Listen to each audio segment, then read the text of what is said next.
Hello guys, welcome to our channel Riddhi সিদ্ধি লাইফস্টাইলে তোমাদের স্বাগত জানাই। তো আজকে আরেকটা নতুন ব্লগ নিয়ে তোমাদের সামনে এসেছি। তো আজকে আমাদের বাড়িতে মনসামঙ্গল বই পাঠ হবে, তো তোমরা ভিডিওটা কন্টিনিউ দেখতে থাকো। দেখো, এখানে আমি ঘটে সিঁদুর পরাচ্ছি, ঘট স্থাপন করব। এখন আমি আম পাতাতে সিঁদুর পরিয়ে দেব। তো আম পাতা নর্মালি 5টা ইউজ হয়, কিন্তু আম পাতাটা দেখতে খুব সুন্দর ছিল, তাই আমি 7টা পাতাই রেখেছি। তো এখন একটা দিয়ে দেব বেলপাতা, তারপরে হরতকি ফুল দিয়ে ঘরটাকে আমি স্থাপন করব। তো এখানে দেখো আমার মা মনসার ফটো। তো আমরা ওনাকে মা মনসা বলি না, দিদিভাই বলি। তো দিদিভাইয়ের ফটো। এখন আমি ঘরটা বসিয়ে দিলাম।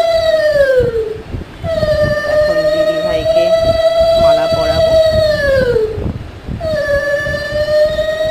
তো তোমাদের যদি আজকে পদ্মপুরাণের গানগুলো ভালো লাগে, ভিডিওটা ভালো লাগে, তাহলে অবশ্যই লাইক করে দেবে আর আমার চ্যানেলটা সাবস্ক্রাইব করে নেবে।